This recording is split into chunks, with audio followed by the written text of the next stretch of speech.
رسوله الكريم أما بعد فأعوذ بالله من الشيطان الرجيم بسم الله الرحمن الرحيم وَإِذْ قُلْتُمْ اور جب کہا تم نے یا موسیٰ اے موسیٰ لن نؤمن لک ہم ہرگز ایمان نہیں لائیں گے تجھ پر حتیٰ یہاں تک کہ نر اللہ جہرتاً ہم دیکھ لیں اللہ کو اپنے سامنے فَأَخَذَتْكُمُ الصَّاعِقَةُ پھر پکڑ لیا تم کو کڑک نے وَأَنْتُمْ تَنْظُرُونَ اور تم دیکھ رہے تھے۔ سورہ بقرہ آیت نمبر 55 تا 59۔ چونکہ اللہ تبارک و تعالیٰ نے بنی اسرائیل پر جو انعامات فرمائے تھے ان انعامات کا اور احسانات کا تذکرہ چل رہا ہے۔ گزشتہ آیت مبارکہ میں اللہ تبارک و تعالیٰ نے جو بنی اسرائیل کو سزا دی کہ جب انہوں نے بچھڑے کو اپنا معبود بنایا تھا کہ جب موسیٰ علیہ السلام کوہ طور پر چلے گئے تھے تو واپسی پر پھر اللہ کی طرف سے ان کی توبہ یہ تجویز ہوئی کہ جنہوں نے بچھڑے کی پوجا نہیں کی وہ قتل کریں ان لوگوں کو جنہوں نے بچھڑے کو اپنا معبود بنا لیا تھا۔ تو اس بنیاد پر مختلف روایات تقریباً 70,000 تک بھی بنی اسرائیل مقتول ہوئے تھے۔ تو اسی پر تذکرہ ختم ہوا تھا۔ آگے پھر ایک اور احسان اللہ یاد دلا رہے ہیں جو ہم آج کی آیات میں دیکھیں گے۔ وَإِذْ قُلْتُمْ اور یاد کرو اس وقت کو جب تم نے کہا تھا یا موسیٰ اے موسیٰ لن نؤمن لک حتیٰ نر اللہ جہرتاً۔ ہوا یہ تھا کہ اللہ تبارک و تعالیٰ نے موسیٰ علیہ السلام کو جو تورات دے کر بھیجی تھی تو قوم کے سامنے آپ نے رکھی یہ تورات اللہ کا کلام ہے، اللہ کی شریعت، اللہ کے احکامات، اس کو لو اور اس کے مطابق عمل کرو۔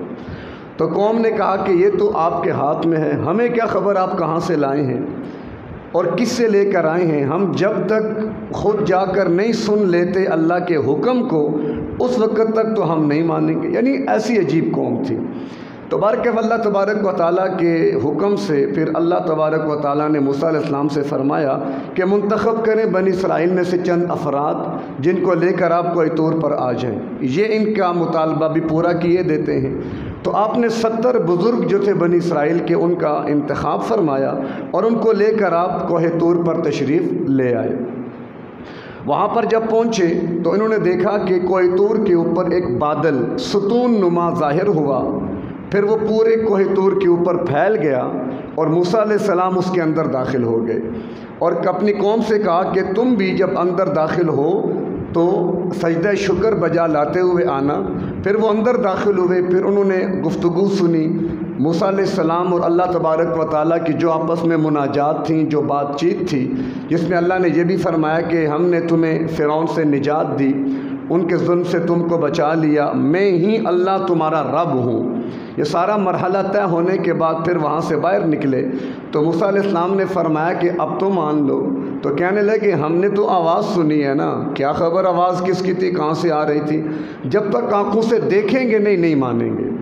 یعنی ایسی عجیب قوم کہ آواز بھی سن لی، پھر بادل کے حالات کو دیکھا، یعنی خلاف عادت امور دیکھ رہے ہیں لیکن وہی ضد اور ہٹ درمی کہ جس کو وہ چھوڑنے کے لیے تیار نہیں ہے۔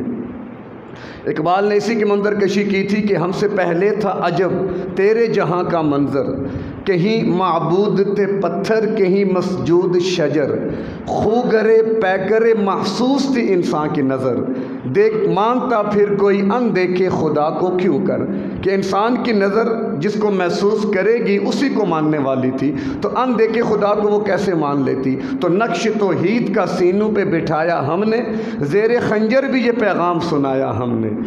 تو اسی نظریے کی اور ان کی اس عادت کی اقبال نے منظر کشی کی۔ تو برکب جب انہوں نے کہا نا کہ ہم اللہ کو دیکھیں گے تو یہ بڑی گستاخی ہے کہ تم اللہ سے ضد کرتے ہو، اللہ سے آ کر اس قسم حجت بازی کرتے ہو۔ تو کڑک آئی اور 70 کے 70 وہاں پر ہلاک ہو گئے۔ جب وہ مر گئے تو موسیٰ علیہ السلام نے جب دیکھا تو موسیٰ علیہ السلام اور پریشان کہ ایک تو ویسے ہی بنی اسرائیل والے میری باتیں ماننے کو تیار نہیں ہوتے، اور میں نے 70 بزرگ ان کے تیار کر کے لائے، اب ان کو پتہ چلے گا کہ 70 کے 70 مر گئے، وہ تو یہی سمجھیں گے کہ موسیٰ نے کوئی سازش کی ہے کہ ان کو بہلا پھسلا کر پہاڑوں میں لے جا کر مروا دیا۔ تو لہٰذا اللہ پہ رحم فرما، کرم فرما۔ ثم بعثناکم، پھر ہم نے تمہیں زندہ کیا، من بعد موتکم، تمہارے مرنے کے بعد، لعلکم تشکرون، تاکہ تم شکر گزار بنو۔ یعنی اللہ بار بار موقع دے رہا ہے کہ تم پر موت کی کیفیت طاری ہوئی، تم نے موت کے اثر کو محسوس کیا، آنکھیں کھلیں، جب اٹھے دوبارہ تو ایک دوسرے کو آنکھیں پھاڑ پھاڑ کے دیکھ رہے تھے، تو کہا کہ اب تو مان جاؤ اللہ کو۔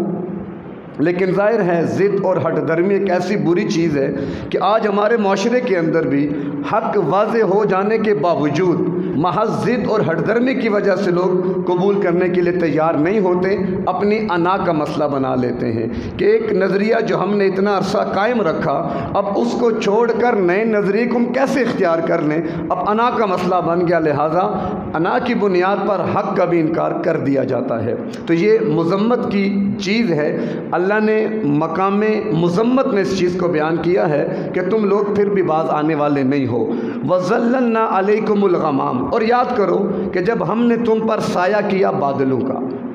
یہ واقعہ وادی تیہ کے اندر پیش آیا۔ پس منظر اس کا یہ ہے کہ چونکہ بنی اسرائیل کا اصل وطن تو شام تھا، پھر یوسف علیہ السلام جب مصر شفٹ ہوئے تو پھر یعقوب علیہ السلام بھی اپنی اولاد کے ساتھ مصر آ گئے تھے، وہ ادھر آباد ہو گئے۔ ادھر شام کے اوپر امالکا، یہ قوم عاد جو گزری تھی اس کے کچھ لوگ تھے، ظاہرہ قوم عاد کی طاقت قوت کا بڑا تذکرہ آتا ہے کتابوں میں کہ بڑی بھاری بھرکم طاقت قوت والی قوم تھی، تو انہوں نے شام پہ قبضہ کر لیا۔ جب ادھر یہ معاملہ ہوا، اللہ نے مصر سے ان کو نکال بھی دیا اور آگے کہا جی کہ اب تم شام میں واپس جاؤ، قوم امالکا سے جہاد کرو اور اپنی سرزمین واپس لو۔ یہ چل پڑے، وہاں پر پہنچ کے جب اپنے نمائندے بھیجے ذرا حالات و واقعات کا جائزہ لے کر آؤ، نمائندوں نے آ کے خبر دی کہ ان سے تو مقابلہ کرنا ہی بڑا مشکل ہے، وہ بڑے بڑے قد، طاقت، قوت، ہم تو کچھ بھی نہیں ہیں۔ وہ آگے بھی تفصیل آئے گی، فَاذْهَبْ أَنْتَ وَرَبُّكَ فَقَاتِلَا إِنَّ هَاهُنَا قَاعِدُونَ، کہ موسیٰ آپ جا کر لڑیں اور آپ کا رب لڑے، ہم نہیں لڑ سکتے ان سے، ہم تو ادھر بیٹھے ہیں۔ إِنَّ فِيهَا قَوْمًا جَبَّارِينَ، وہاں تو بڑی زبردست قوم ہے، ہم اس سے کیسے مقابلہ کریں گے؟ تو اس جہاد سے انکار کی پاداش میں ان پر اللہ کا یہ عذاب اس طور پر نازل ہوا کہ ایک میدان میں اللہ نے انہیں قید کر دیا، اس طرح کہ یہ تقریباً 10 میل کا کل اس کا ایریا بنتا ہے، بہت بڑا میدان شام اور مصر کے درمیان۔ اب وہ واپس مصر کی جانب چلتے، سفر کرتے، جب تھک جاتے آرام کرتے، صبح ہوتی تو جہاں سے چلے ہوتے تھے پھر وہیں پہنچے ہوتے تھے۔ 40 سال ان کو اسی میدان میں اللہ نے سرگرداں رکھا، 40 سال تک ادھر ہی پھرتے رہے۔ ادھر ہی موسیٰ علیہ السلام کا انتقال ہوا تھا، ادھر ہی ہارون علیہ السلام کا بھی انتقال ہوا تھا، تو بعد میں موسیٰ علیہ السلام کے جو نائب اور خلیفہ تھے حضرت یوشع بن نون، پھر انہوں نے اس قوم کو، یعنی جو بنی اسرائیل وادی تیہ میں آئے تھے، جو معجزوں کے انتظار میں رہتے تھے کہ ہم کوئی معجزہ آئے تو اپنا کام چلائیں، وہ ساری قوم ختم ہوئی۔ صحرا کے اندر نئی نسل پروان چڑھی، سخت جان تھے، صحرا میں پرورش پائی تھی، وہ مضبوط لوگ تھے، پھر ان کو لے کر یوشع بن نون نے شام پہ حملہ کیا اور اس کو فتح کر لیا تھا۔ تو یہ اس کی منظر کشی ہے کہ وہ میدان ایسا تھا جہاں پر نہ کوئی درخت، نہ کوئی عمارت، نہ کوئی سائبان، نہ سائے کی جگہ، نہ پانی، نہ کھانا۔ تو جب گرمی محسوس کی تو موسیٰ سے کہا کہ موسیٰ اب کیا کریں، کدھر جائیں؟ تو پھر اللہ نے بادل بھیجے، ان کا سایہ کر دیا۔ اچھا بھوک لگتی ہے کیا کریں؟ اللہ نے من اور سلوا کو اتارا۔ من یہ گوند کی طرح کی ایک میٹھی چیز تھی جو درختوں پر آتی تھی، وہ اسے کھا لیا کرتے تھے، اور سلوا یہ بٹیر یا بٹیر نما کوئی پرندہ کہ جو بادلوں سے برسا کرتا تھا اور وہ آ کر ان کے پاس جمع ہو جاتے، بھاگتے نہیں تھے، وہ ان کو پکڑ لیتے اور ان کو اپنی مرضی سے بھون کر شوربہ بنا کر جیسے چاہتے وہ کھاتے رہتے۔ پھر انہوں نے ایک شکوہ دفعہ کیا ہمارے کپڑے گندے ہیں، تو ایسا وہاں پر ماحول بن گیا، کپڑے گندے ہی نہیں ہوتے تھے، اور جو بچہ پیدا ہوتا کپڑے ان کو جو پہنائے جاتے تو اس کے قد کے ساتھ ساتھ کپڑے بھی اس کے بڑھتے رہتے، یعنی اتنا وہاں پہ اللہ نے ان کے لیے آسانیاں کی۔ جب پیاس لگی، ایک پتھر پر عصا ماری، چشمے جاری ہوئے تو پانی کا بند، یعنی بادل سائے کے لیے پتھر سے پانی کے چشمے جاری ہو گئے۔ اللہ نے جنت سے گویا غیب سے کھانے کا انتظام کر دیا۔ اتنا لاڈ کیا اللہ نے اس قوم کے ساتھ، اور اتنا ان کو اللہ نے نوازا۔ تو 40 سال پر وہاں سرگرداں رہے۔ تو یہ اسی کی منظر کشی ہے کہ وَظَلَّلْنَا عَلَيْكُمُ الْغَمَامَ، ہم نے سایہ کیا تم پر بادلوں کا، وَأَنزَلْنَا عَلَيْكُمُ الْمَنَّ وَالسَّلْوَىٰ، اور تم پر من اور سلوہ اتارا، كُلُوا مِن طَيِّبَاتِ مَا رَزَقْنَاكُمْ، ہم نے جو پاکیزہ چیزیں تمہیں دیں ان میں سے کھاؤ، وَمَا ظَلَمُونَا، ہم نے ظلم نہیں کیا۔ یعنی ان کو یہ بھی کہا گیا تھا کہ جو کھا لو بس کھا لو، کل کے لیے مت رکھنا کہ کل پتہ نہیں ملے گا نہیں ملے گا، اللہ جب دے رہا ہے پھر یہ کیا معاملہ ہے۔ لیکن ان کی سرشت میں یہ بات ہو گئی تھی کہ ہم نے ماننی کوئی نہیں ہے بات، پھر بھی وہ بچا بچا کر رکھنا شروع کر دیا۔ جب یہ کام شروع کیا تو اللہ نے من و سلوہ روک لیا، جو بچا کے رکھتے تھے وہ سارا خراب ہو جایا کرتا تھا۔ تو اللہ کے محبوب پیغمبر فرماتے ہیں کہ اگر بنی اسرائیل نہ ہوتے تو نہ کھانا کبھی گلتا اور سڑتا، اور نہ اگر حضرت حوا نہ ہوتی تو کوئی بیوی اپنے خاوند سے بے وفائی نہ کرتی۔ اللہ کے محبوب پہ بخاری مسلم میں یہ حدیث موجود ہے کہ ان کی ان عادتوں کی وجہ سے پھر یہ قانون بن گئے، یہ اصول بن گئے، ہمیشہ کے لیے وہ لازم کر دیے گئے۔ تو اب اللہ فرماتے ہیں تم جو محروم ہو گئے، وما ظلمونا، ہم نے کوئی ظلم نہیں کیا، ولیکن کانوا انفسہم یظلمون، لیکن تم خود اپنی جانوں پہ ظلم کر رہے تھے کہ تمہیں اللہ جب بتا رہے ایک راستے کے بارے میں، ایک ترتیب سے چلو، تم کیوں نہیں چلتے ہو؟ اللہ تمہیں معجزے بھی دکھا رہا ہے، اپنی آنکھوں سے تم دیکھ بھی رہے ہو، پھر بھی اپنی عادتوں سے باز نہیں آتے ہو۔ وَإِذْ قُلْنَا، اور جب ہم نے کہا ادخلوا هذه القرية، یعنی کہنے لگے ہم تھک گئے کھا کھا کے من و سلوہ، کوئی پیاز، کوئی تڑکا، کوئی تھوم، کوئی دال مسور، فلاں فلاں چاہیے، یہ کیا کھا کھا کے، پھر نہ فرمانی نہ شکری۔ وَإِذْ قُلْنَا، اور یاد کرو جب ہم نے کہا تھا ادخلوا هذه القرية، اس بستی میں داخل ہو جاؤ، فَكُلُوا مِنْهَا حَيْثُ شِئْتُمْ رَغَدًا، اور کھاؤ اس میں سے جہاں سے تم چاہو کھلا، کھاؤ پیو۔ اس بستی سے مراد مختلف اقوال ہیں، اریحہ، شام، ایلا، یہ مختلف بستیاں تھیں کہ ان میں داخل ہو جاؤ، پھر جاؤ اور کھاؤ پیو۔ وَادْخُلُوا الْبَابَ سُجَّدًا، ادب سکھایا جانے کا کہ دروازے سے جب داخل ہوگے تو سجدہ، سجدے سے مراد عاجزی، کہ عاجز بن کے داخل ہونا، وہاں سے عاجزی کرتے ہوئے جانا۔ وَقُولُوا، اور زبان سے کیا کہنا، حِطَّةٌ، معاف کر دے، حِطّہ کہتے ہیں گرانے کو، یعنی ہمارے گناہ بخش دے، نغفر لکم خطایاکم، تو میں تمہاری خطائیں معاف کر دوں گا، وسنزید المحسنین، اور جو نیکی کرنے والے ہیں ہم ان کو اور زیادہ عطا فرمائیں گے۔ پر کیا ہوا، فبدل الذین ظلموا قولا غیر الذی قیل لہم، جب بستی کے کنارے پہنچے، جب دروازے میں داخل ہونے کی نوبت آئی، حکم یہ تھا کہ عاجزی کے ساتھ بخشش طلب کرتے ہوئے جانا، انہوں نے کیا کیا، روایات میں آتا ہے کہ سرین کے بل گھسٹتے ہوئے داخل ہوئے، اور زبان سے بجائے حِطَّةٌ کہنے کے حَبَّةٌ فی شعرۃ، حَبَّةٌ فی شعرۃ، یعنی گیہوں میں جو، گیہوں کے اندر جو، یہ کہتے کہتے داخل ہوئے۔ فبدل الذین، تو تبدیل کر دیا ان لوگوں نے، ظلموا، جو ظالم تھے، قولا، بات کو، غیر الذی، علاوہ اس بات کے، قیل لہم، جو ان سے کہی گئی تھی، جو کہا گیا تھا وہ چھوڑ دیا اور بات کو تبدیل کر دیا۔ پھر کیا ہوا، فانزلنا علی الذین ظلموا، تو ہم نے اتارا ان لوگوں پر جنہوں نے ظلم کیا تھا، رجزن، آفت، من السماء، آسمان سے، اس سے مراد طاعون کی بیماری، کہ اس جرم کی وجہ سے ان پہ اللہ نے طاعون کی وبا بھیجی، 70,000 کے قریب بنی اسرائیل اس کے اندر ہلاک ہو گئے تھے۔ بما کانوا یفسقون، تمہاری نافرمانی کی وجہ سے، جو تم نے نافرمانی کی، روگردانی کی، تو ہم نے تم پر پھر یہ عذاب نازل کر دیا۔ خطاب بنی اسرائیل سے ہے، اللہ کے احسانات کا ذکر ہے، اور اللہ تبارک و تعالیٰ نے ان کے لیے ہدایت کی راہیں بڑی آسان کر کے متعین کی، لیکن وہ اپنی ہٹ دھرمی، اپنی مرضی کے مطابق چلنے کے عادی تھے، شریعت کے احکامات کی اتباع نہیں کی، بار بار مار بھی پڑی، سزائیں بھی ملیں، موقع بھی ملتا رہا، مار بھی پڑتی رہی۔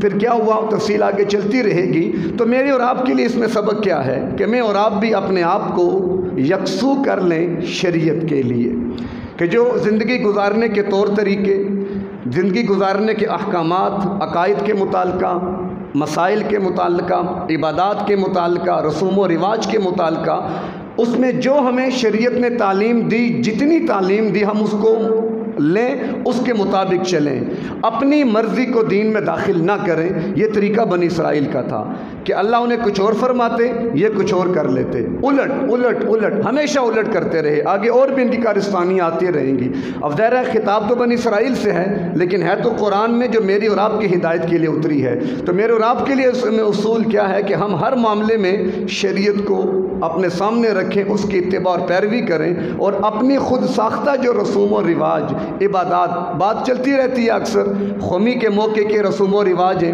مختلف دنوں کے رسوم و رواج ہیں، مختلف مہینوں کے رسمیں اور رواج ہیں ہمارے۔ ابھی آگے سفر شروع ہونے والا ہے، لوگ سمجھتے ہیں سفر کا مہینہ منحوس ہوتا ہے، سفر کے مہینے میں نحوست ہوتی ہے۔ کہاں لکھا ہے؟ کس نے کہا ہے؟ 12 مہینے اللہ کے ہیں، اللہ نے پیدا کیے ہیں، تو کسی بھی اللہ کی تخلیق پر اعتراض یا اللہ کی ذات پہ اعتراض ہے۔ اب سفر کو یہ کہنا کہ یہ منحوس ہے تو کیا مطلب ہے اس کا؟ نعوذ باللہ، نقل کفر نباشت کی اللہ نے نحوست پیدا کر دی، اللہ کی شان کی یہ خلاف ہے، یہ چیز ایسا نہیں ہو سکتا۔ تو یہ کیا ہے؟ یہ ہماری خود ساختہ روایات ہیں، خود ساختہ باتیں جو عوام کے اندر مشہور ہیں۔ یعنی بعض لوگ مسائل پوچھتے ہیں، ایسے ایسے مسئلے آتے ہیں سامنے کہ ہمیں ہنسنا بھی آتا ہے، بعض دفعہ رونا بھی آتا ہے کہ یہ بھی کوئی مسئلہ ہو سکتا ہے شریعت کا، یہ بھی کوئی بات ہو سکتی ہے شریعت کی۔ آج بھی ایک 2 سوال آئے تھے میرے پاس کہ شوہر بیوی کو طلاق دے سکتا ہے، بیوی شوہر کو طلاق کیوں نہیں دے سکتی؟ اب اس پر موصوف کو اعتراض ہے۔ خامند کو، مرد کو اجازت ہے 4 شادیاں کرے، تو بیوی کیوں نہیں کر سکتی؟ اب یہ سوال ہے عوام کے۔ اب وہ موصوف سامنے ہوتے میں ان کو بتاتا کہ مرد جو ہے نا عورت کو حاملہ کرتا ہے، ہاں جس وقت عورت مرد کو حاملہ کرے گی پھر طلاق کا اختیار بھی اس کو دے دیں گے، بات ختم۔ تو ایسے ہی جواب دیے جائیں گے نا، بھائی شریعت کے ضابطے ہیں، شریعت کے قانون ہیں، ہم نے ان کو فالو کرنا ہے۔ اس کی حکمت کیا ہے، اس کی وجہ کیا ہے، ایسا کیوں ہے، کیوں، چونکہ، چنانچہ، دراصل، یہ بنی اسرائیل کا طریقہ ہے کہ وہ آگے گائے کا تذکرہ بھی آئے گا، وہ چونکہ، چنانچہ، دراصل، وہ گائے کیسی، وہ گائے ایسی، وہ گائے ویسی، خام خواہ۔ تو دین جو آ گیا صحیح روایات کے ساتھ، ہر سنی سنائی بات بھی دین نہیں ہوتی، ہر داڑھی پگڑی والی کی بات بھی دین نہیں ہوتی، ہر ممبر پر بیٹھنے والے کی بات بھی دین نہیں ہوتی۔ اصل دین وہ ہے جو اس قرآن کے اندر ہے، اس سے باہر کچھ بھی نہیں ہے۔ ہاں احادیث مبارکہ وہ اسی قرآن کی شرح ہیں، اس کی تفسیر ہے۔ ہم حدیث کو کیوں مانتے ہیں کہ وہ قرآن کی شرح ہے؟ اللہ کے محبوب پیغمبر صلی اللہ علیہ وسلم نے جہاں ہمیں آیات قرآنیہ جو کلام اللہ ہے وہ سکھائی ہیں، تو وہیں پر اس کی شرح اپنے کلام کے ذریعے ہمیں بتائی ہے، جس کی تقسیم قرآن اور حدیث کی بنیاد پر ہو گئی۔ قرآن کیا ہے، حدیث کیا ہے، اس کو سمجھ لیں۔ قرآن اللہ کا کلام اور حدیث اللہ کے محبوب پیغمبر کا کلام، ایک تو یہ بات ہو گئی۔ اب دونوں میں فرق کیا ہے؟ آپ سمجھ لیں کوئی فرق نہیں ہے۔ مثال کے طور پر اس کو میں آسان کرتا ہوں کہ میں نے ایک آدمی کو پیغام دیا کہ فلاں آدمی کو میرا پیغام دے آؤ۔ اب اس میں 2 صورتیں ہیں، ایک تو پیغام دینے والا میرے الفاظ بھی نقل کرے گا، اس میں میرا پیغام بھی بتائے گا، یعنی الفاظ بھی میرے ہوں گے، پیغام بھی میرا۔ اور ایک طریقہ یہ بھی ہے، پیغام سمجھ لے گا، الفاظ اس کے ہوں گے، پیغام میرا ہوگا۔ تو جہاں الفاظ بھی میرے، پیغام بھی میرا، سمجھ لے وہ قرآن کی مثال ہے کہ پیغام بھی اللہ کا، الفاظ بھی کس کے ہیں؟ اللہ کے۔ اور حدیث کیا ہے؟ پیغام تو اللہ ہی کا ہے، الفاظ اللہ کے پیغمبر کے ہیں۔ لہذا قرآن کو جہاں مانیں گے تو حدیث کو مانے بغیر چارہ نہیں ہے۔ قرآن کلام اللہ ہے اور حدیث کلام النبی ہے۔ اب پیغمبر عربی دان عربی میں گفتگو فرماتے تھے، صحابہ کو پتہ کیسے چلتا کہ اب اللہ کا کلام پڑھا جا رہا ہے یا اللہ کے محبوب پیغمبر کا؟ ظاہر عربی تھی نا، فرق کیسے کرتے وہ؟ تو جب کلام اللہ کا آتا تو اللہ کے محبوب پیغمبر فرماتے قال اللہ، اللہ نے فرمایا، تو وہ قرآن بن جاتا تھا۔ اور حدیث کیسے پتہ چلتی؟ وہ صحابی جب وہ نقل کرتا اللہ کے محبوب پیغمبر کی بات کو تو کہتا قال النبی، تو وہ حدیث بن جاتی تھی۔ تو پیغمبر قال اللہ کہتا ہے تو قرآن بنتا ہے، حدیث صحابی قال النبی کہتا ہے تو پھر وہ حدیث بن جاتی ہے۔ قرآن بھی قابل اعتماد، حدیث بھی قابل اعتماد، چونکہ فرق اس اعتبار سے ہے کہ اس کے حفاظت کا ذمہ اللہ نے اٹھایا ہوا ہے، لہٰذا اس میں تو شک کی گنجائش بھی نہیں ہے۔ البتہ حدیث میں چونکہ پھر اللہ کے امر سے ایسے علوم متعین ہو چکے ہیں کہ جنہوں نے حدیث کی حیثیت کو بڑا واضح، بڑا مضبوط کر دیا ہے۔ اسماء الرجال کا علم، اصول حدیث کا علم، خود حدیث کا علم، اس کی تفصیلات انشاءاللہ آگے جیسے جیسے آپ کا ذوق بڑھے گا تو ان علوم کی طرف بھی ہم جائیں گے تاکہ پورے طریقے سے آپ کے سامنے شریعت واضح ہو، پھر آپ کسی کو قائل بھی کر سکیں۔ بھئی قرآن کیا ہے؟ اللہ کا پیغام، الفاظ بھی اللہ کے، پیغام بھی اللہ کا۔ بھئی حدیث کیا ہے؟ پیغام تو اللہ کا ہے، الفاظ پیغمبر کے ہیں، تو گویا دونوں وحی کے اندر آ جاتے ہیں۔ ایک وحی کی تلاوت ہوتی ہے جسے قرآن کہتے ہیں، اور ایک وحی کی تلاوت نہیں ہو رہی اس کو حدیث کہتے ہیں۔ تو اللہ ہمیں فہم نصیب فرمائے، سمجھ نصیب فرمائے، اور اس کے مطابق چلنے کی توفیق عطا فرمائے، اور صحیح معنوں میں جو مزاج شریعت کا ہے اس کے مطابق ہی ہمیں اپنے مزاج بنا کر چلنے کی توفیق عطا فرمائے۔ وآخر دعوانا ان الحمد للہ رب العالمین۔